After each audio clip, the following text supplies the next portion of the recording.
everybody, and welcome to SoulFood Books today. Today, it is my pleasure to be able to bring to you an author who's touring. And our whole goal here is to be able to support local authors, independent artists, because let's just be honest, they rock the house. Because we could definitely buy into major mass publishers, which definitely have a wonderful place, but sometimes in the translation we lose the personal story, and those are the things that really make a difference. So today I was very excited. A couple of weeks ago I got across our desk a author talking about the Virgin of Guadalupe, who I have a geeky love for and a personal connection to. And then I found out that actually she knows a really good friend of mine too, who had raving things to say about this author. And so couldn't help but be like, okay, we need this lady here, and we need to hang out with her, and we need to have a cup of coffee and talk about life. And so it is my pleasure to be able to introduce Miss Susan J. Cobb. Thank you. And thanks, Sarah. It's such a privilege to be here. Sarah is one, no, I'm not calling you.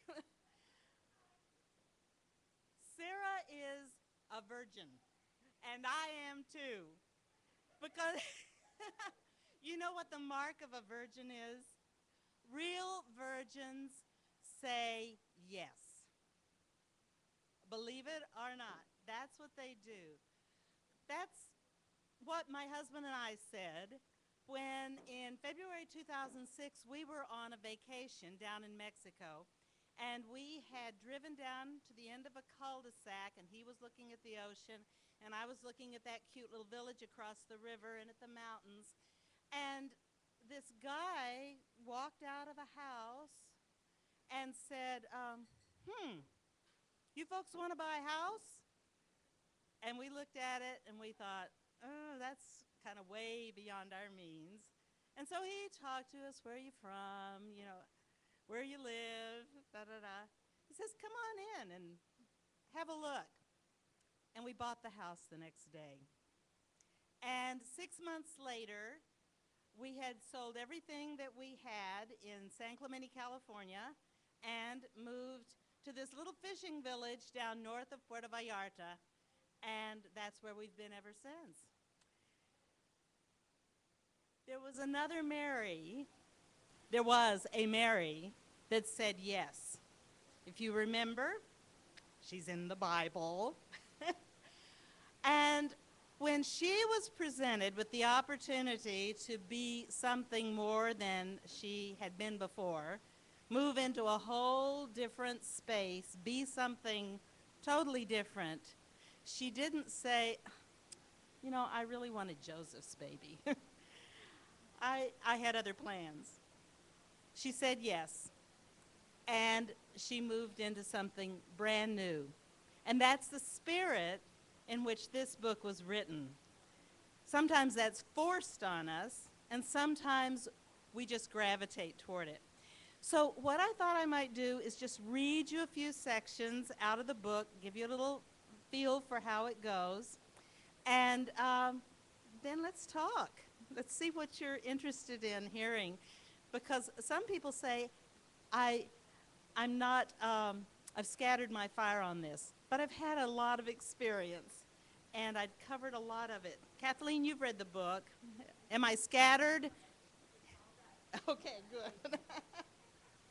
Kathleen is the friend of my friend in Mexico, and gosh, she came all the way here to support me. Thank you. From Kirkland. All the way from Kirkland. Thanks. So, this is from the chapter 2, Saying Yes, Le Point Vierge. And the epigraph is, and Mary said, behold the handmaid of the Lord, be it unto me according to thy word. In retrospect, maybe buying the house on such an impulse wasn't the wisest way to do things. But when you're in quicksand, even the back of an alligator looks inviting. It didn't take long for us to find that the charming log we jumped onto was not all it appeared to be. I've had friends say, why don't you write a book about how to buy a house in Mexico? Well, the way we bought our house is not the way I would recommend anyone doing it, ever. If there were a film made of the whole process, it should have a caption running along the bottom, like in those advertisements for what sports cars can do, saying, "These are professional drivers. Do not attempt to duplicate these actions." Only we weren't professional anything. We were just ready to say yes, and somehow we just knew. Was it that interior knowledge, that one in herself authority that inspired Mary of Nazareth to say yes to the big change in her life? Thomas Merton says, "At the center of our being is a point of nothingness, which is untouched by sin and by illusion, a point of pure truth, a point or spark which belongs entirely to God, which is never at our disposal, from which God disposes our lives, which is inaccessible to the fantasies of our own mind or the brutalities of our own will. This little point of nothingness and of absolute poverty is the pure glory of God in us." Nothingness and absolute poverty. That about sums up where Larry and I were mentally when we came to the house on Calle Golondrinas. Nothingness and absolute poverty. Has anybody here ever been there? Where you absolutely didn't know where you were going to go from that point. That's when we just say yes and move ahead into something totally different. You guys come on over here. You don't have to stand behind the pole. That, and it would really be a big help. I have to say, thanks.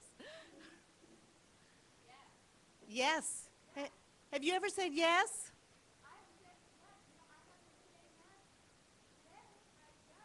Tell me what you did today.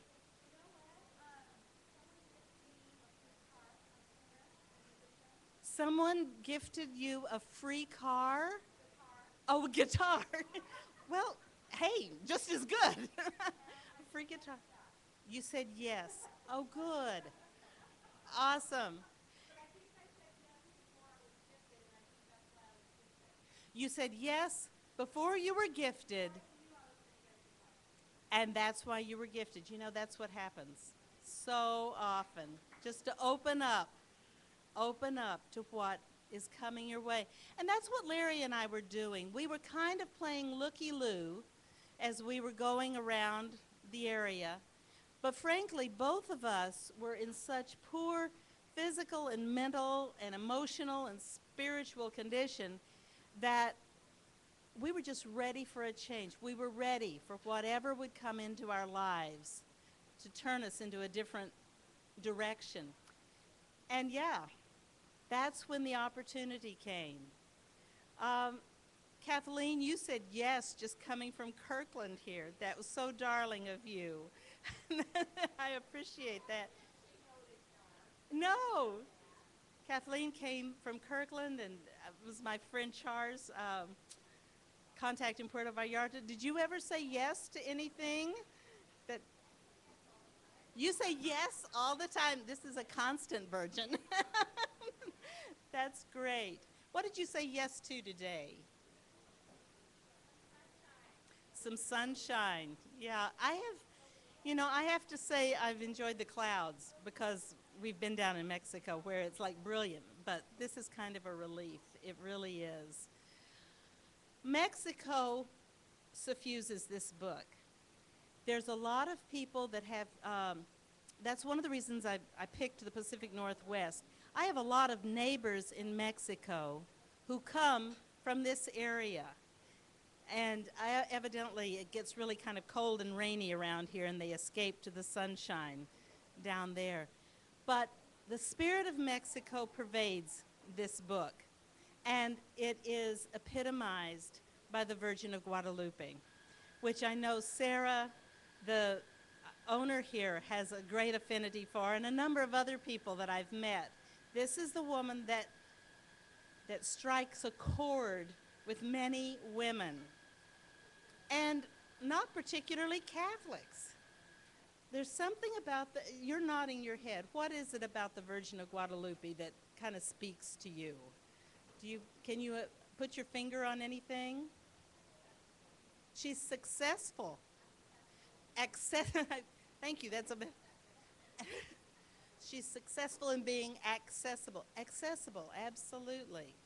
That's one of the things that just strikes me, not only in Mexico, but up and down, from Anchorage to Tierra del Fuego. You see the image of the Virgin of Guadalupe, goddess of the Americas, many people refer to her as. And she seems to be, to me, more than Mary. Does that sound interesting to you all, or does that strike a chord with you? More than Mary. She represents some things that I think many women are searching for right now. That, I don't want to say searching for, but identify with. She's powerful in that she's everywhere, but I like that idea of her being clothed with the sun as well. She's wrapped, protected, but she's shining as well. I look at the Virgin of Guadalupe and the idea of Mary as a new spiritual ideal for not only women, but also for humanity. We've had a lot of very male spiritual ideals. And when I'm saying that, I'm not talking about individuals, I'm talking about qualities. If you think about the language that's often used, it's talking about spiritual ideals. It's kingdom and soldiers and marching and victory and winning. What does the Virgin of Guadalupe, the Virgin Mary, do when she shows up?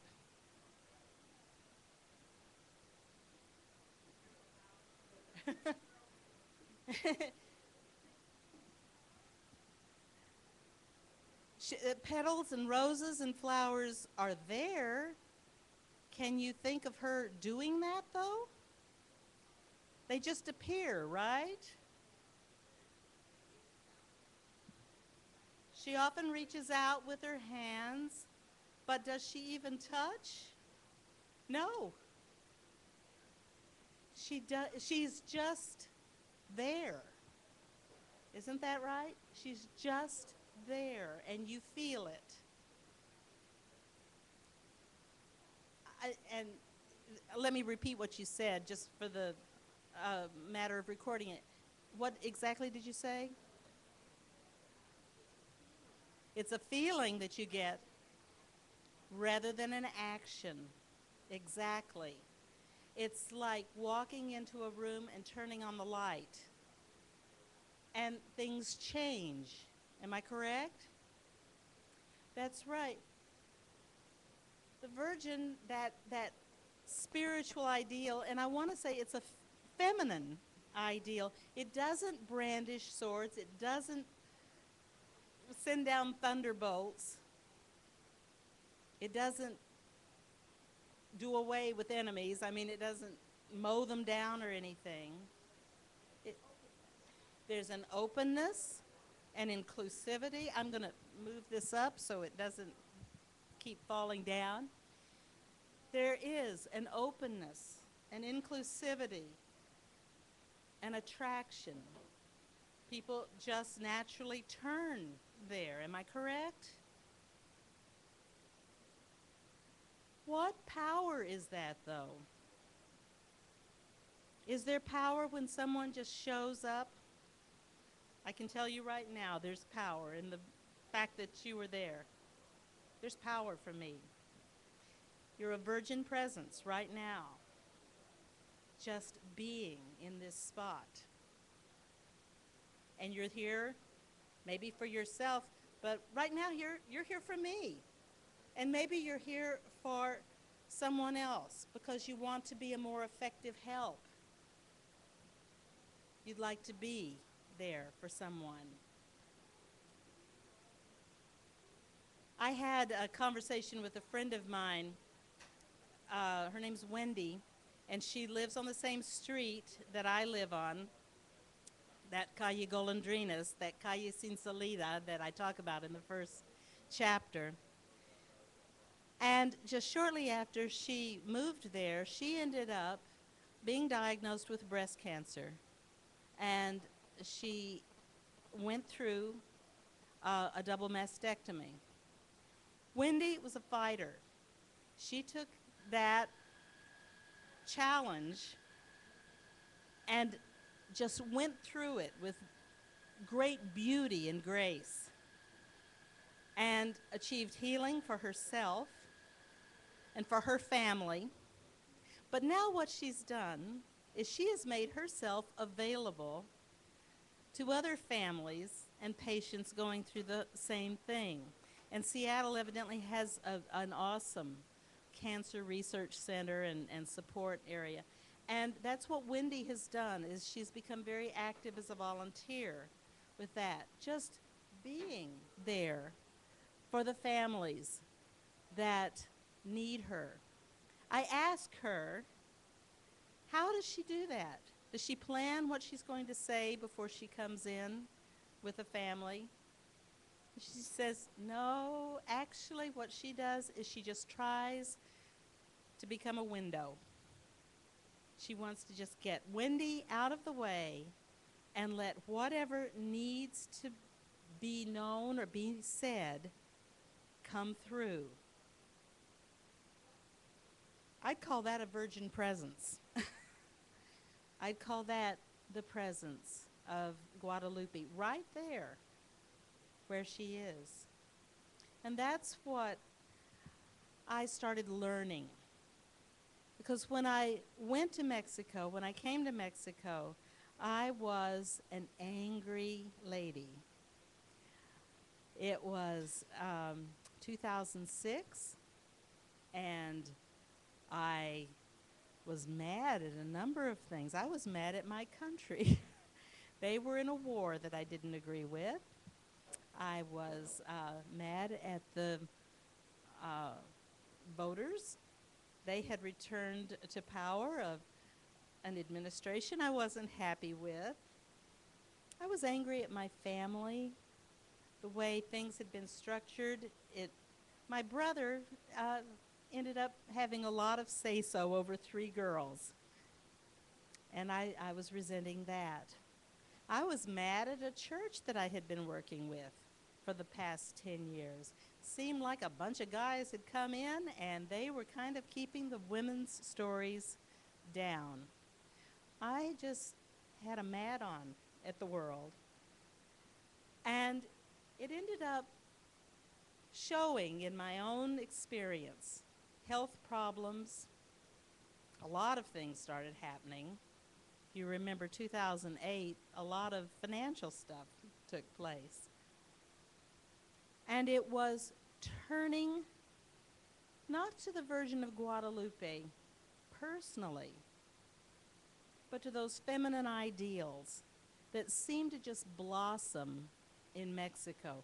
I draw parallels from where I came from and where I ended up in Mexico. I came from the flatlands of West Texas, where it seems like everything was just straight up, flat, or you've got oil rigs, windmills, light posts, everything is just up and down, and that's it. Whereas the landscape in Mexico undulates. It blossoms, and it seems to give birth to so much. You drop a seed in the ground there, and you've got fruit within a short time. I found the people welcoming and gentle. And I look at you holding that baby there, and Sarah as she carried the child around with her. You epitomize what goes on in Mexico. Families are just incorporated. Children are welcome. The world centers around mothers. Yes, it does. And no one epitomizes those qualities more than La Virgencita, La Morenita, Madrecita, Guadalupe. And Virgin Territory, how I found my inner Guadalupe, how I learned to value and live the qualities expressed in that icon and in many other feminine icons in Mexico, is the thrust of the book. From the Virgin of Guadalupe to Katrina, who is the very cadaverous fashion plate that's for the Day of the Dead, the skeleton that wears the boa and the big hat, to La Michoacana, who is the little Indian girl that advertises ice cream throughout Mexico, La Abuelita, which is the most famous chocolate in Mexico, little grandmother chocolate, to all sorts of feminine feelings. The feminine spirit pervades Mexico. And I hope it pervades my book. I trust it does. I've been told it does. And I hope you find it there as well. Welcome to Virgin Territory. Thank you. Thank you. Well, hi. I'm going to ask, I'm opening it for discussion. I know some people had indicated there were a few things that they wanted to talk about. Some of you have read the book, some of you haven't. Anything you guys want to talk about?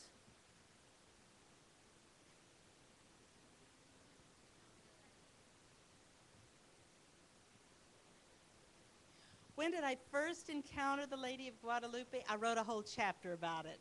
You know what? It was it was the summer between my 3rd and 4th grade. And we went as a family on a trip to Mexico City. And that was when you dressed up to go on an airplane. And I have to tell you, there were still propellers on the airplane that we took. And I went, that's all right. I went with my family and in the company of a woman who had escaped Germany. She was Jewish. And she was introducing me to the Virgin of Guadalupe. She was introducing our family. And so from the very beginning, the Virgin of Guadalupe didn't seem like a Catholic thing to me. She seemed very universal because it was obvious that Emmy Khan loved the Virgin as much as anyone. And it absolutely blew me away. We went out to the shrine, and gosh, I must have been about 9 years old, and this was beyond anything that I imagined. Our spirituality at home had been very ordered and beige. We had beige spirituality because beige went with anything. It was perfect. That was, and here were these colors and people on their knees and going across the courtyard. And at that time, it was in the old shrine. They've since built a new shrine where she's way up there and you stand on a moving elevator and kind of go by her really fast. But at that time, she was right down there. She was behind glass, and you could reach up. You could barely see her for all the smudge prints on the glass, and people were touching that and then touching themselves. And then all the area in front of it looked like my babysitter's bulletin board. But when in high school, when you had all the flowers and all the mementos from everything you ever did, that's the way it was banked underneath this image of the tilma, which was the cloak of Juan Diego, on which the image is, on which the image appeared. All right? And so that was my first encounter with the Virgin of Guadalupe, and it scared the heck out of me. It did. It was like, oh, wow, this was like coloring way outside the lines. So, and it wasn't until years and years later I started being sort of interested in her. Actually, and I go into this in the book. When I moved, I was raised a Christian Scientist, and so I was used to women in religion. Christian Science was founded by Mary Baker Eddy, but in Mary Baker Eddy's book Science and Health, she talks about the woman. I keep on losing this. It's all right. I don't mean to cut. She talks about this vision of the woman in the apocalypse. Whoops, hello. And frankly, that part of the book had never made any sense to me whatsoever. I didn't get that.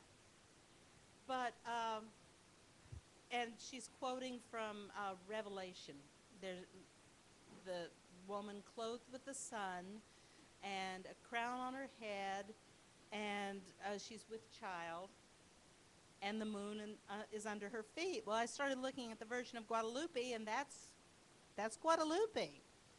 Crown on her head, all those flames coming out, that's the sun, and then this crescent moon underneath her feet. And I just started kind of going, And I was not ready to, like, worship an icon, but I also, what we worship is what we give power to, basically. And I realized in my stay there, I started blogging when I first got down there, and just kind of, my first blogs were spews more than anything, kind of angry spews, but I was kind of being restrained because I didn't want to, offend anybody, and I also didn't want people to think I'd gone to Mexico and totally lost my head. But it was barely controlled anger. But as I started just working my way through things, I started realizing what I had given power to was a lot of anger and resentment. And in essence, when you're giving power to it, you're worshiping it. And so when I turned and started looking at the qualities that Guadalupe represents, that being accessible, non-judgmental, she shows up, and she doesn't say a word of condemnation. She doesn't argue. She's just there. And a lot of the times I don't know, because I haven't heard that many stories, but I don't know that she even blesses, does she? No. She just shows up. And yet, people, when they feel that presence in whatever form it takes, come away changed. Now, I have had that experience in my past because I spent 4 years as a chaplain in Orange County jails in Southern California. And I know, I have one chapter about that in here, and the first time I sat down in front of an individual, and he spoke Spanish, and that's the reason I had been asked to go see him, because you speak Spanish. Well, I didn't speak that kind of Spanish. I spoke classroom Spanish.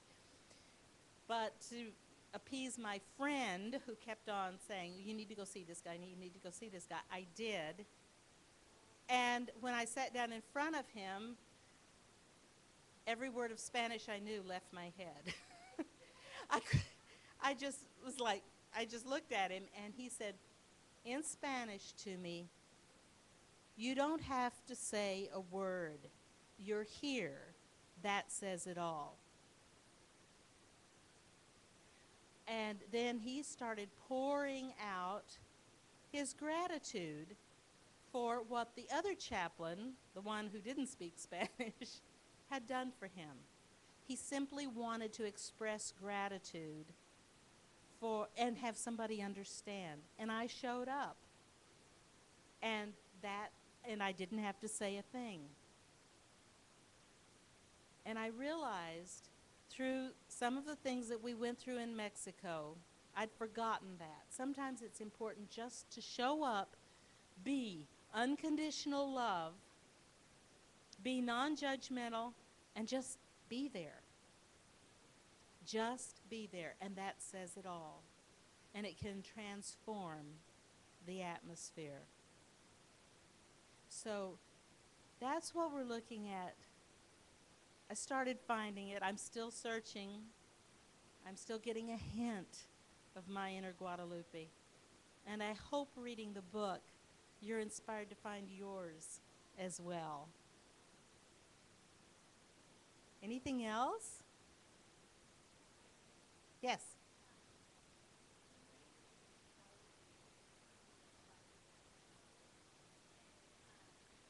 In your experience, Guadalupe has been something what? A presence that people can connect with.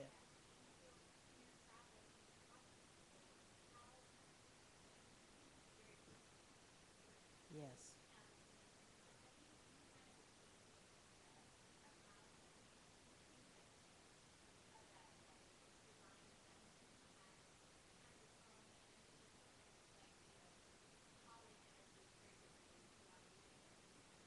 Yes.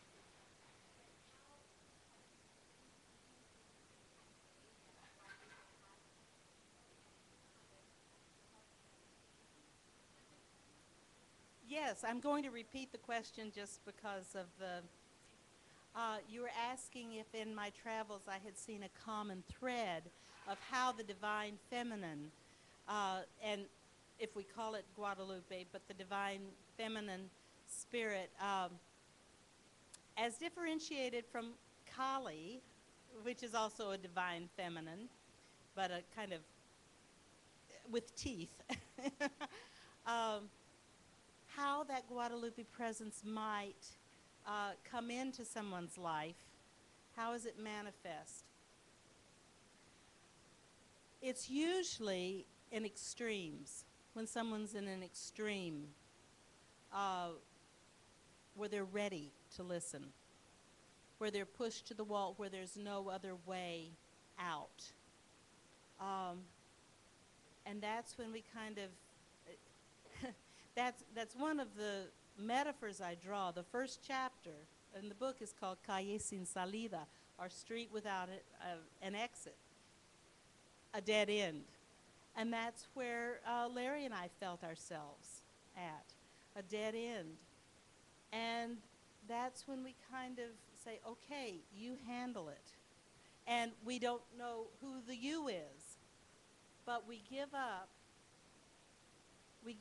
a sense of self, of self-consciousness. I know oftentimes when, like now, standing up on a stage in front of a group of people you don't know, I spent 10 years doing that. And one of the most effective things I felt, or I found, was just a little poem, I am the place where God shines through, for God and I are one, not two. And that's all I could get to. But that idea, like my friend Wendy, say before she goes in to talk to a family where they're dealing with a very serious illness, just let me be a window. Just let me I talked to an oncologist one time that deals with terminally ill patients, and he said, that's what I try to do as a doctor. Just let me be a window. And I think that is the most effective thing we can do. You know, because I look at these windows at the end of the store, and you've got great things in them, but what are we drawn to? We're drawn to the light. And we don't think, oh, that's great looking glass there. In fact, if we're conscious of the glass, it might be the smudges on it. So I think what's most effective is trying to keep our glass, our glass clean, to be a good transparency. And then we're both looking at the light. We're all looking at it. Does that help? Oh, have you had any experiences that you can think of?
That's awesome.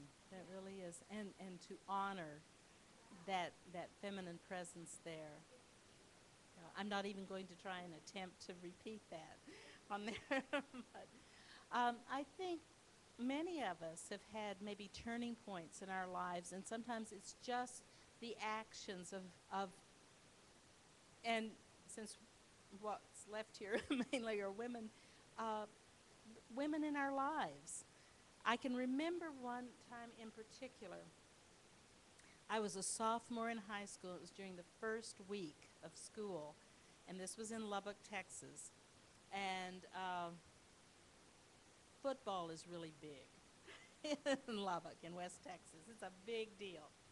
And I was always in awe of trying to avoid the football players, and cheerleaders were like saints at that time. And the guy next to me, my locker, he was a prize nerd. And I mean, he wore a bow tie to school and carried a briefcase.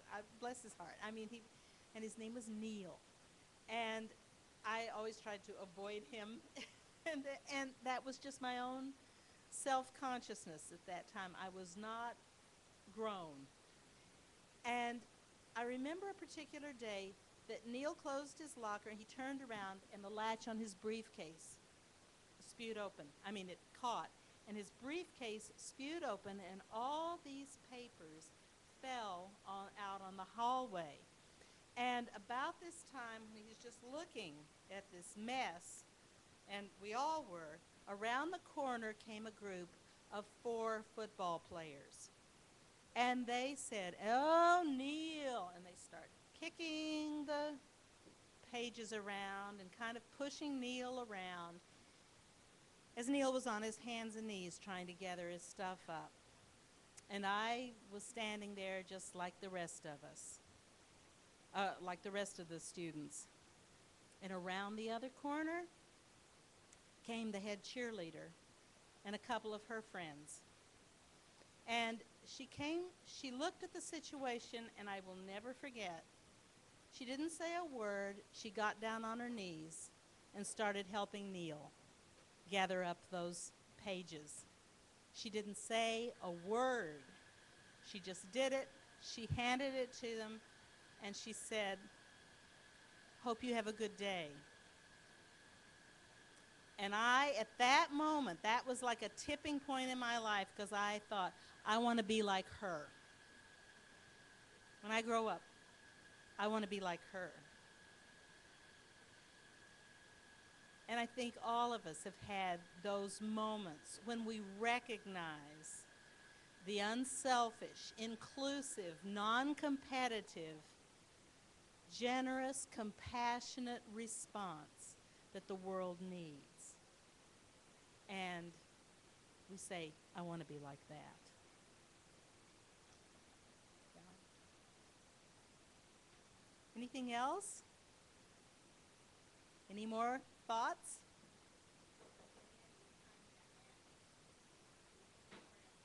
Yes?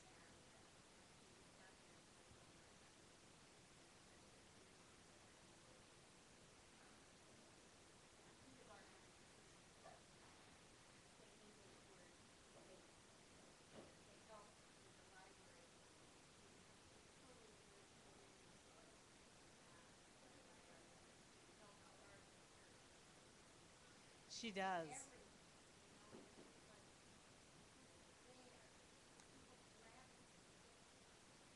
That's absolutely true. This friend of my friend is talking about our mutual friend and how she has just started things in Puerto Vallarta by being, she sees a need, she goes in, she tutors kindergarten kids, helps them with their English, has started a church of her faith, Episcopalian, I believe it is, and just is there. We need to tell these stories about these are her stories that happen. And yes, wonderful men do wonderful things, but oftentimes women on their own are stepping out and doing these things as well.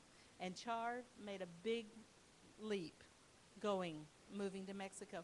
Actually, there are a lot of women that are making that move, just finding it a little bit more welcoming. Mexico specifically welcomes single women over 50. I think because just they get involved. They start spay and neuter clinics. They can't just play golf and do the corona culture.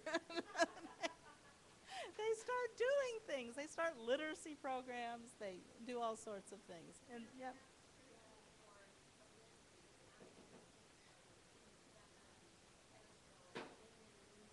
that's true. Many men. I have to say, I know men that don't, but it does seem to be a stereotype. Let's put it that way. It's bad. Well, I thank you all for coming. I thank you all for listening. It was just awesome. Um, I'm around to sign books if you want to buy them, and I think Sarah's going to have a few left over here. She's going to keep in stock, and I so appreciate that. Oh, oh well, thank you. This is a lovely place to be. Thanks a lot. Bye-bye.